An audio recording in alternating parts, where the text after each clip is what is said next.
So my name is Andrew Radin. I'm an associate political scientist here at the RAND Corporation. I came to RAND about two and a half years ago, and this was one of the first projects that I worked on, and it was a particularly exciting experience. We were working. Our client RAND does most of its work for the Department of Defense. We're a nonprofit, nonpartisan research organization, and a great deal of our work is for the U.S. Department of Defense. But we work for any public sector organization to provide them with objective advice and analysis. And this research project was no different, except in this case we were working for the Office of the President of Ukraine. And we went to Ukraine at a critical time following the Maidan Revolution. And we started our work, I guess, in January of 2015 and completed our research at the end of that year, the end of 2015. And then this report came out, I believe, in October or so of 2016. And this report represents RAND's attempt to analyze the security sector reform in Ukraine and to provide a variety of recommendations to meet several goals, to improve the warfighting effectiveness of Ukraine's armed forces, to ensure that Ukraine is able to defend itself, an important priority, obviously, in the current situation, to make Ukraine's security and defense sector more efficient, to ensure that resources are well spent, and to help the security sector meet Euro-Atlantic standards, that is EU and NATO standards for transparency, accountability, civilian control, and so forth. So in this report, after extensive travels to Ukraine and discussions with Ukrainian officials, we looked at a number of different issues from the very top level of how the cabinet of ministers, the president, exercise control, down to more tactical issues of how the military is engaged in fighting, and made a wide number of recommendations for what reforms Ukraine should undertake to achieve the goals that I laid out. It's a good question. I would think of a security sector as having a few different elements, and I'll use Ukraine as an example, which will help put this in context. So first of all, you have the national defense enterprise. In the case of Ukraine, the Ministry of Defense, the General Staff, and the Armed Forces of Ukraine. And then you have the internal security forces, which includes the police, and other types of forces that are more intended to be used internally. The National Guard of Ukraine is a good example where of an organization that is primarily intended to be used internally but may have some role in external security. A third component is the intelligence organizations, which may be part of the Ministry of Defense or the Ministry of Interior, or operate in a separate chain of command. And then you have other types of supporting organizations which may have some security roles, such as if there's a cyber defense or type of organization. All of these organizations may have some role in providing both internal and external security.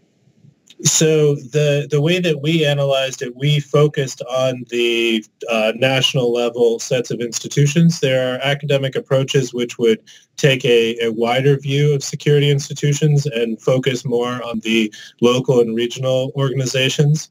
If you look at assessments of security sector reform on, in a variety of African countries and Southeast Asia, there's groups that publish a great deal on this. Our approach was slightly different. We focused more on the national organizations, not because they're necessarily more or less important, but that was the priority that we were looking at in Ukraine.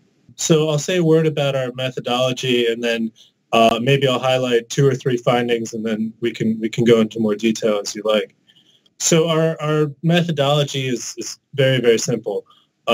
We have in mind the goals that I laid out at the beginning: effective warfighting, efficiency, Euro-Atlantic standards. And based on those goals in mind and practices that we observed in both Western European countries as well as former Warsaw Pact and Soviet countries.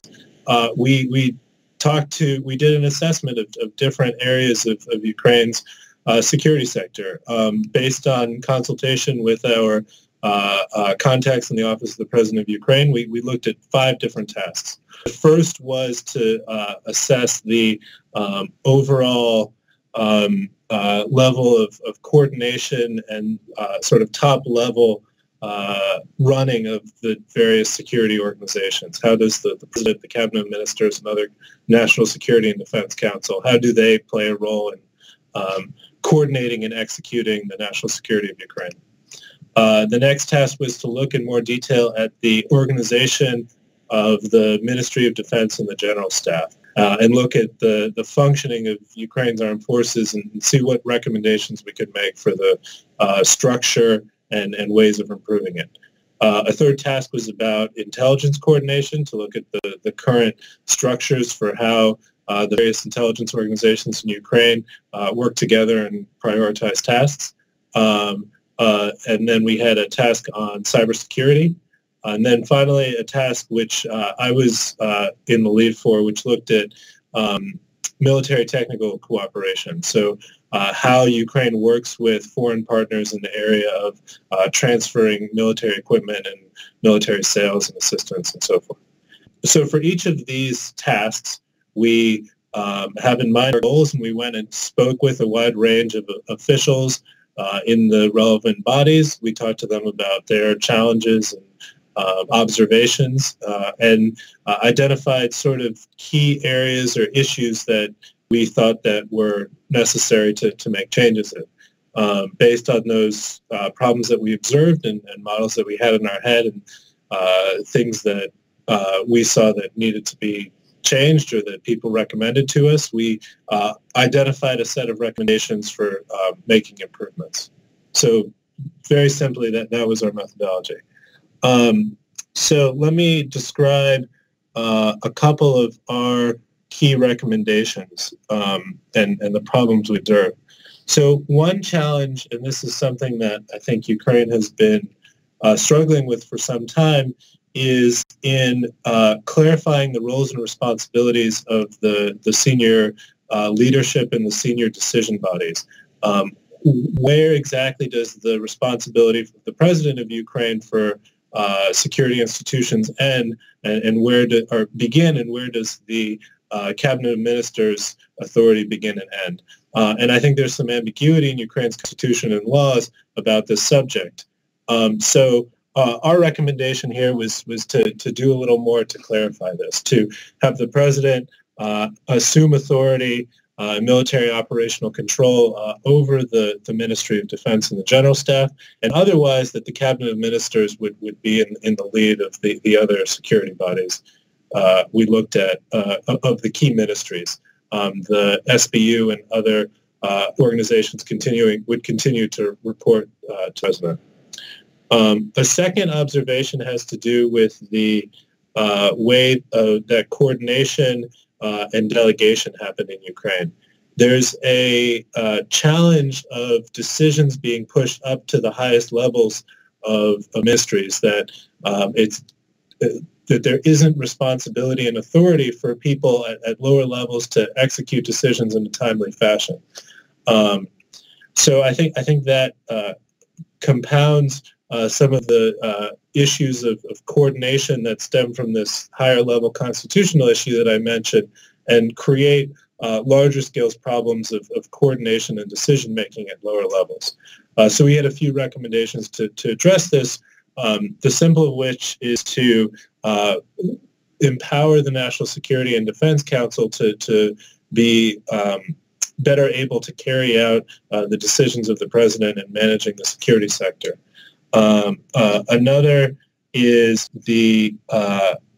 simply to say that ministries and agencies in Ukraine, that the senior decision makers should push more authority down and more clearly specify the roles and responsibilities of lower level officials to try and address this issue of all decisions being pushed up to the ministerial level.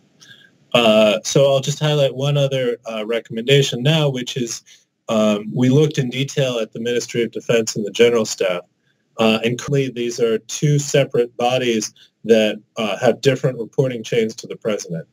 So a major recommendation we made was the reorganization of these two bodies to move the General Staff under the Minister of Defense, to make the Minister of Defense in the future a civilian, thereby clarifying the reporting chain and improving civilian control in Ukraine. And this would go with a number of different sort of more fine-grained reforms within the General Staff and the MOD to eliminate duplication and clarify roles and responsibilities. So that's some examples of what we were recommending. Our focus was more on the bureaucratic question. I think there are, in any country, in any organization, there are questions about finance, and one universality is if you go talk to somebody in a government agency, they'll tell you they need more money. We had a number of recommendations of areas where Ukraine could more efficiently use resources. A major recommendation, I think, is simply to be more transparent about how, for example, procurement happens. And we had some ideas about how to go about that. There's continual work to do in better understanding how the budget is developed and executed. And I think that the best way to go about that is to think about parliamentary expertise in overseeing the budget rather than someone like us coming in. And it's difficult enough for us to understand the United States military budget, much less that of Ukraine.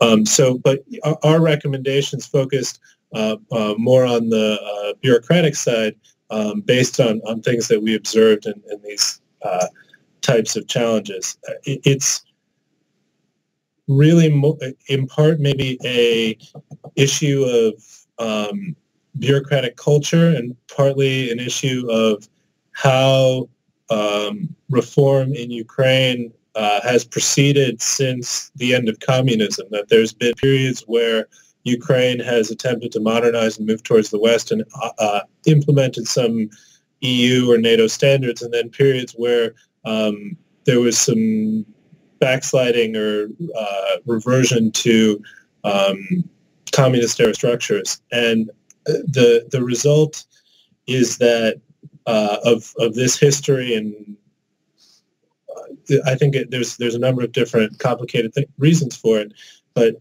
a lower level official does not have confidence that he or she can make a decision and not be held accountable in a very negative sense. If there's a mistake, or if the lower level official moves out of line, that they'll be personally punished and held accountable, even if they're doing something that makes sense and that is a necessary decision.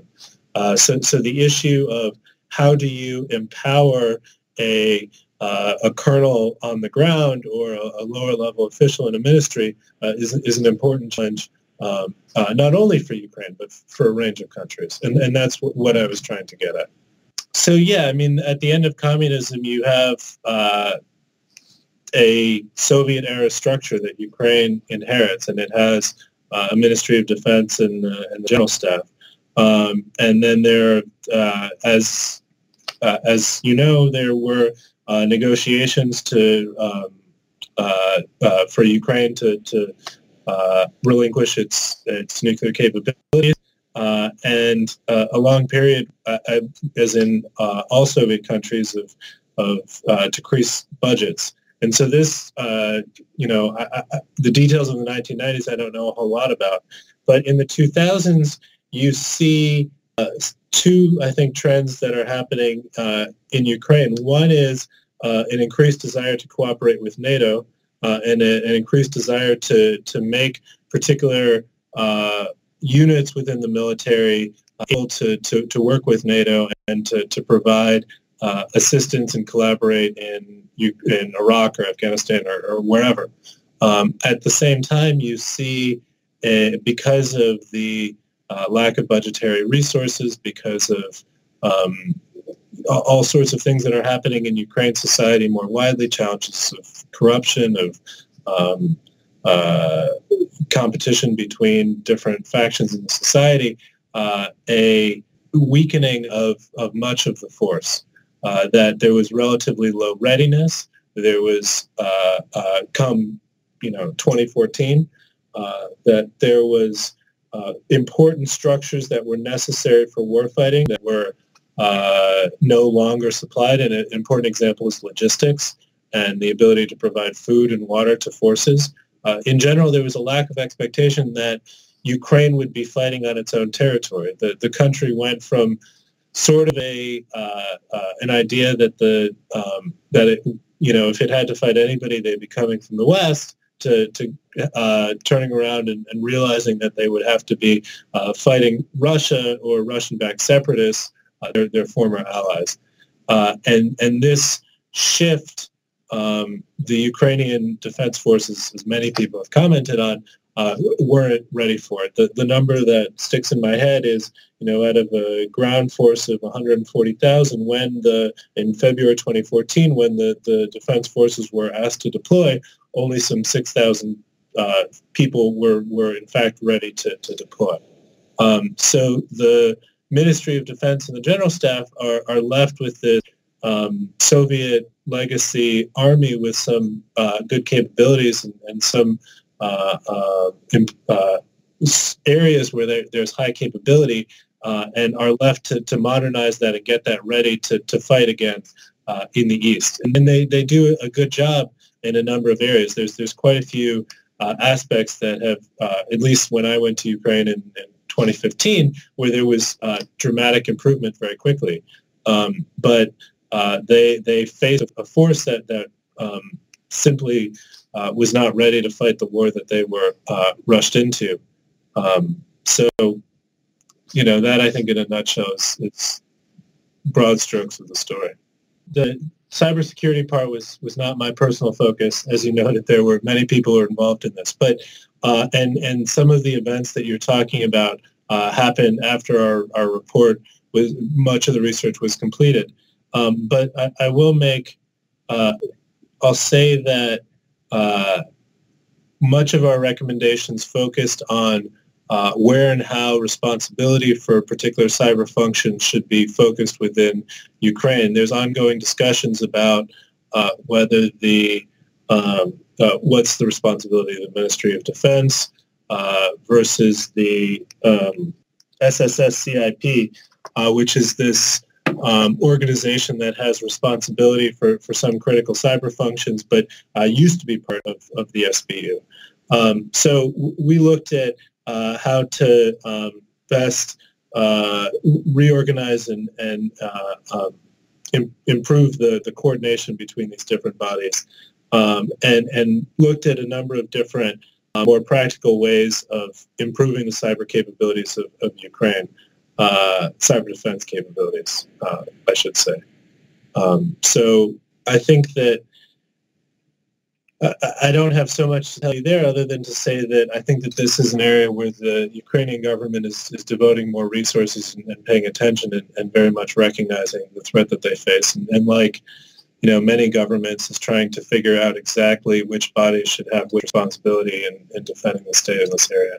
I mean, I would say a couple of things, and I'm going to focus on areas where Ukraine had made progress that perhaps wasn't as appreciated in the West. One is in the progress that was made in reestablishing logistics systems or training for new recruits who are going to the front.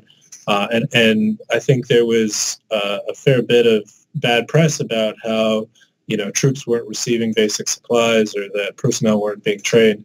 And based on our interviews and our trips to Kramatorsk and talking to people, we've really found that the Ministry of Defense wasn't necessarily getting credit for all that they had done.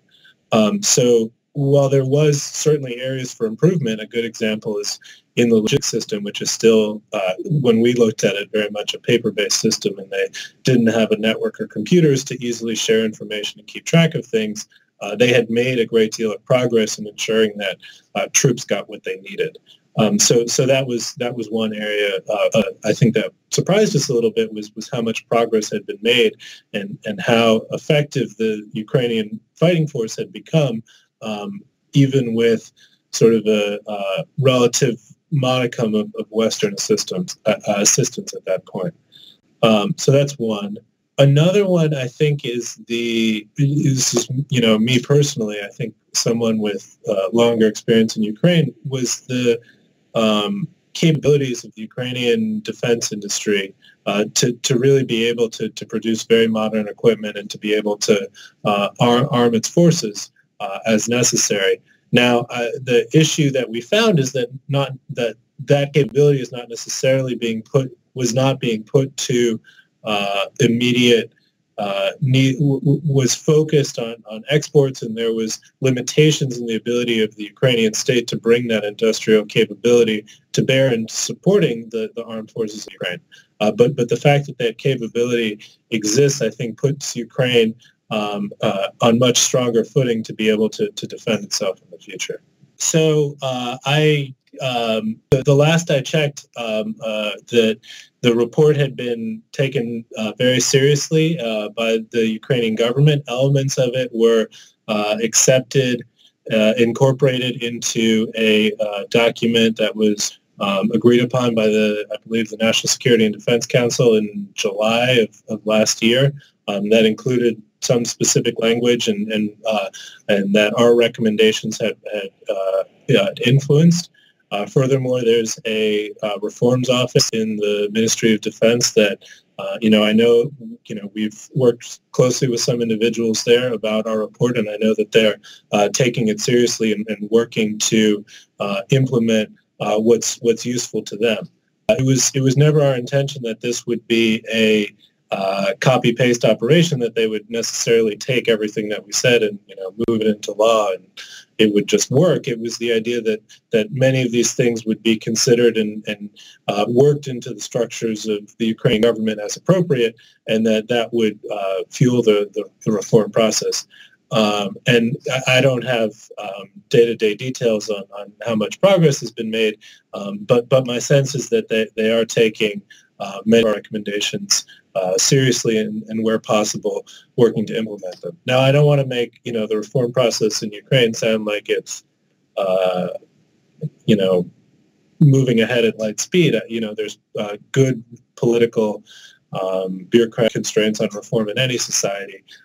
So I continue to remain encouraged that reform in Ukraine is possible, and that this is the period of post-2014 is a good environment for it. But the details of how this will all work out is still to be determined. There's a variety of different recommendations. So one that would, I think, be far more revolutionary is a significant change to how Ukraine goes about procurement. Currently, most of Ukraine's armaments are purchased in a single document, the State Defense Order, and the details are classified. And there's different organizations who are responsible within the Ministry of Defense for executing that order versus the closed supply and more practical things that the forces need. So one of our recommendations was to move away from this system of a single classified State Defense Order to a more transparent system that's more competitive, and there's not single source contracting for all things, not only the current e-procurement focus, which looks at some of these key goods and has made a lot of progress there, but to extend that to the full range of things that the Ministry of Defense is buying where possible. Some things may still need to be classified where appropriate. So that change in procurement structures, I think, would be an example of a more dramatic one. And there's other areas where we try to identify quicker fixes that would have a more immediate impact. And I've heard of more dramatic progress in some of these areas. One that comes to mind is the need for secure communications equipment at the front, that making sure that Ukrainian forces have the encrypted secure radios they need to exercise command and control. And NATO is focused on providing more of those radios And I'm not exactly sure where the status of that is, but that was an example of a sort of more widely agreed and easy to execute recommendation that we offered. We definitely observed concern among the forces about the exact history that you're talking about, and knowledge of the fact that until recently, and probably still to this day, there was a significant problem of Russian intelligence being active in Ukraine. There are, like many different countries, Ukraine is trying to modernize its communications and computer systems to have the ability to securely communicate. I mean, it's a central area of military capabilities, and we observed in talking to people that Ukraine had studied and had plans for such systems and just didn't have the funds or resources to execute them. So we made recommendations that they should move towards these improved secure communications across a range of different functional areas, be it for improving logistics, improving personnel management of the personnel, as well as these command, control, intelligence functions. At the beginning of the publication, you can look, and there's an executive summary that lays out some of the key recommendations, and somehow those recommendations are key conclusions. And some of them I pointed to: the need for more clearly specifying roles and responsibilities at the top, to improve coordination bodies and ability to delegate, to restructure key bodies such as the Ministry of Defense and the General Staff to improve these functions. Another, which I didn't focus on as much, but I think is very important, is to look at internal security organizations and work to ensure that they're in line with Euro-Atlantic standards. And I have in mind the SBU here in particular. The way that the SBU's functions are specified in Ukrainian law is that it's a counterintelligence organization and has a variety of functions associated with that. That's not a legal structure that fits in the way that most Western European countries have internal security services, or if it is, it's far more narrowly specified, whereas the SBU's mandate under counterintelligence is quite broad in Ukraine. So that was another focus on these internal security forces. A final issue that is these more concrete issues of military capabilities to improve secure communications, personnel, logistics. I guess if I have to summarize this all and to bring it all together in a single concept, it's that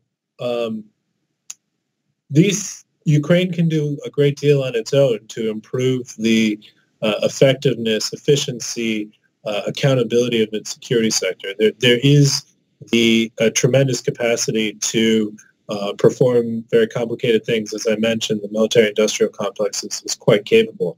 It's a matter of pushing down responsibility and looking carefully at Ukraine's legal, making sure that the organizations and institutions have the authority and responsibility that they need to execute these functions. So ultimately, that's the responsibility of the elected Ukrainian government. And, I know that they're aware of it and they're working hard to reform the country and improve these institutions so that Ukraine can better deter its adversaries and make progress towards joining, towards moving towards Euro-Atlantic integration. I don't think you can go to Ukraine and talk to people and not have somebody bring up corruption as not a problem in the security sector. We on our team had different discussions about different theories about how to address corruption. The Ukrainian government is pursuing one, and I think ultimately it's a number of different recommendations that we made for reform and improving efficiency and transparency in the judicial system will together move in the direction of countering corruption and reducing incentives and ability to do that, rather than a specific effort, how do we reduce corruption and focusing efforts in that line. Based on our experience and observation of how, other efforts at reducing corruption have gone, we thought that was the best approach, and that's drawn from a wide range of Warsaw Pact and other countries. So, I don't want to say that corruption is not a problem in Ukraine. I mean, corruption is certainly a problem in many societies. But the more perhaps boring approach of focusing in on laws and functions and improving the efficiency and competence of security bodies and professionalism, I think is as important as higher publicity efforts to have a big effort to specifically combat corruption. You asked me earlier what I was surprised by, and one thing is, we met a wide range of people who are dedicated to helping their country. It's not only the volunteers in Ukraine who joined up and went to the front to fight. There are people who went into government to use the skills that they had learned in business or elsewhere to help improve the way that reform was occurring. And I know that those individuals are being taken seriously, and that their skills and advice are, informing the highest levels of government. And I think that their continued involvement in government in Ukraine is definitely a source for hope and for aspiration that, things can improve. Many of these people, it's not the case that we invented all our ideas and recommendations. And I'm sure there's many things that those people told us that we didn't manage to include in the report. But they're still there, and they're working hard, and I think that's reason for hope. I keep hoping that I'll be able to, but it doesn't. Unfortunately, since this report since we finished this project, I haven't had the opportunity. But I'm looking forward to going back and hearing about how more about how some of the things that we recommended have worked and what the current status is. Hopefully, I'll be able to do that soon.